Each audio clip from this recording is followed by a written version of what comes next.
Good morning, students. In the today's class, we shall discuss about the topic called vapor pressure. In the previous class, we have discussed about the solubility and the factors affecting on it, and also Henry's law, which is very important for IB examination. Henry's law. Now, in today's class, we shall discuss about the topic called vapor pressure and Raoult's law.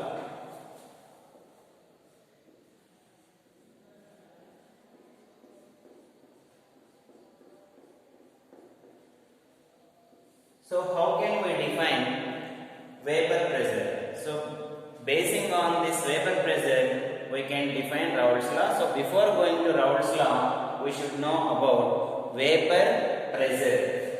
So if we consider a solution in a vessel, if this is a solution taken in a vessel, if we heat this vessel, the solution or the liquid present in the vessel gets heated up and it is converted into some vapors. So when we heat a solution or a liquid, it gets heated up and it is converted into vapors. Now, these vapors have some pressure and they tries to come back onto the surface of a liquid. This is the surface of a liquid.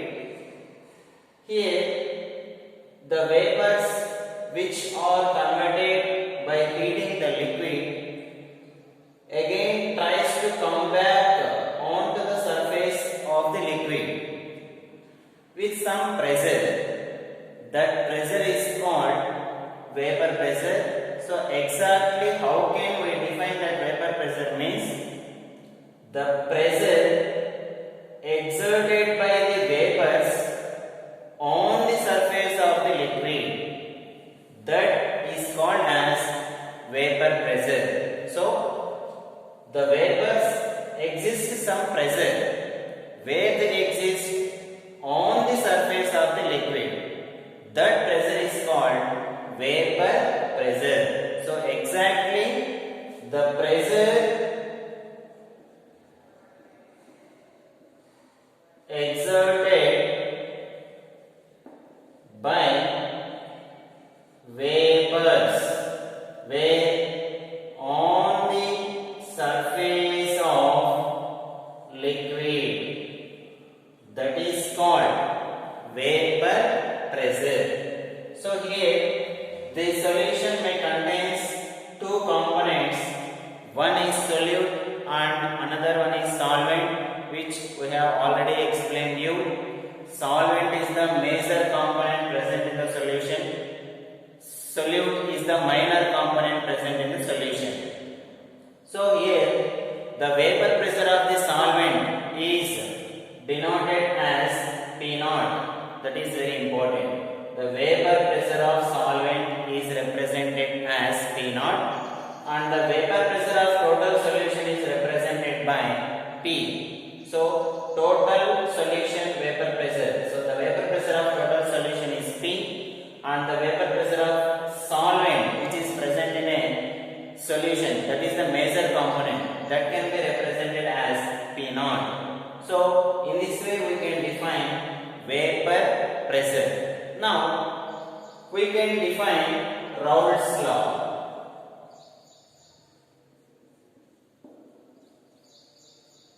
How can we define Raoult's law? So the relative vapor pressure of any component is equal to or directly proportional to product of vapor pressure and mole fraction of the substances or the components present in a solution. That is, in this way we can define Raoult's law. So here the relative vapor pressure or total vapor pressure, we can tell the relative vapor pressure of any component in a solution or of the solution is equal to product of vapor pressure and mole fraction of the solution. So if we consider this is a solution, here I am taking this is the solution. The total partial pressure, so relative vapor pressure or partial vapor pressure, which is indicated by P.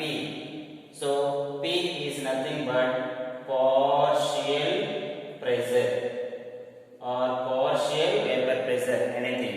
So here partial vapor pressure is denoted by P, and this is the P is the partial vapor pressure of the solution, and also P naught is vapor pressure of the solution. P naught is the vapor pressure of the solution, and here it represents the mole fraction of the solution. These, if we keep it in our mind, these three components or these three terms, we can define Raoult's law very easily. What I am saying is, Raoult's law defines or it can be stated as, it can be termed as the partial vapor pressure of any component of the solution. So this is the solution. The partial vapor pressure of the solution is equal to product of vapor pressure and mole fraction of the solution. That is the definition of Raoult's law. So how can we define Raoult's law? Means the partial vapor pressure. This is the partial vapor pressure. The partial vapor pressure, that is nothing but P, is equals to product of the partial vapor pressure of any component in a solution is equal to product of vapor pressure and mole fraction.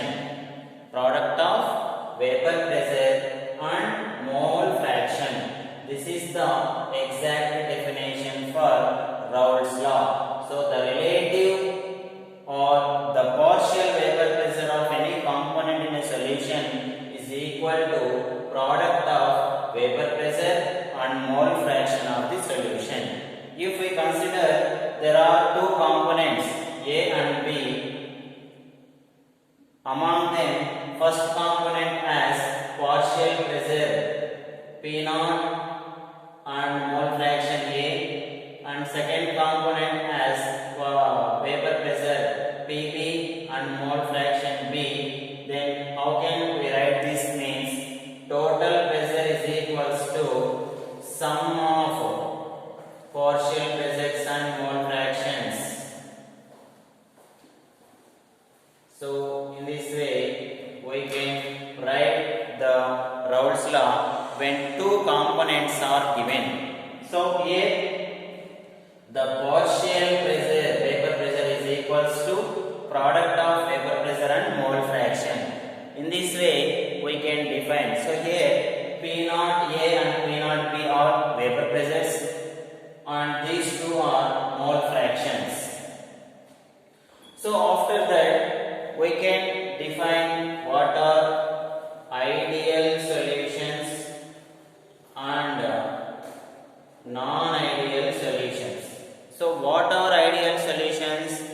The solutions which obeys Raoult's law at all concentrations and at all temperatures, that are called ideal solutions. So the solutions which obeys this Raoult's law, this is the Raoult's law, the solutions which obeys Raoult's law at all concentrations and at all temperatures, then such type of solutions are called ideal solutions. So which obeys Raoult's law at all concentrations and at all temperatures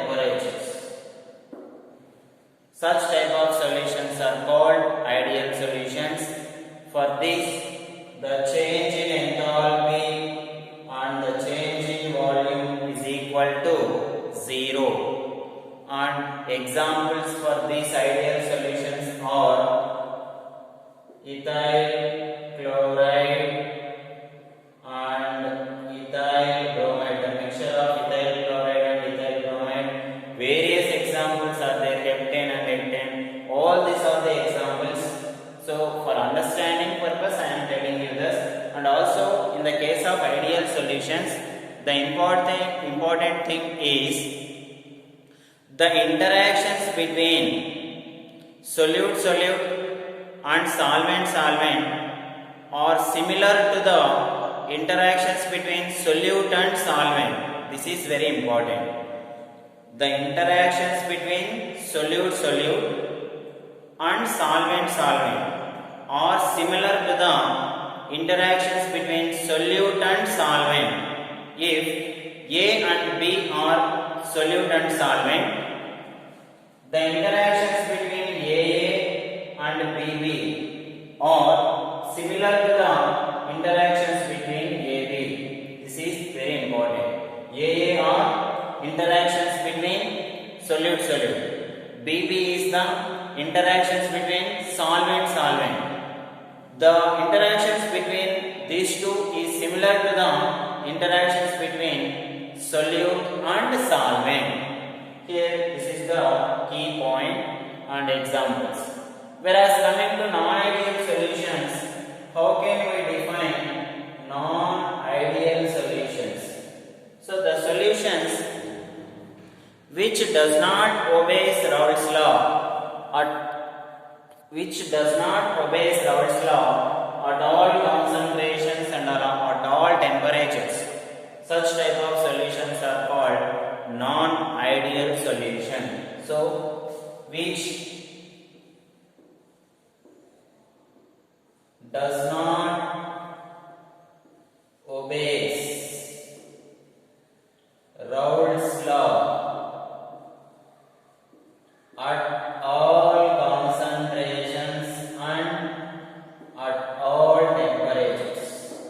Such type of solutions are called non-ideal solutions. So here for non-ideal solutions, the change in enthalpy and the change in volume are not equal to 0. And again here the interactions between solute and solvent or different with interactions between solute and solvent. Whereas in the case of ideal solution they are similar, but in the case of non-ideal the interactions between solute, solvent are different from solute and solvent. So in this way we can explain non-ideal solutions. Whereas coming to the examples for these non-ideal solutions are ethyl alcohol, the mixture of acetone and ethyl alcohol. All this can be done. The mixture of acetone and ethyl alcohol. So all these are the examples for non-ideal solutions. So in this class we have explained vapor pressure and Raoult's law. In the today's class, the Raoult's law is very important. The Raoult's law can be explained in another definition also, which will be explained in the topic called colligative property. There also we will explain about Raoult's law, but here also basing on vapor pressure. There depending upon the relative lowering of vapor pressure. Here basing on vapor pressure I am telling. So basing on relative lowering of vapor pressure also we can explain Raoult's law. In today's concept, the Raoult's law is very important. So while writing the notes, you can write neatly, which I have explained by point. By listening clearly, you can write down the notes. Here briefly I am explaining. I am not writing each and every point on the board. So you can write neatly while you are noting down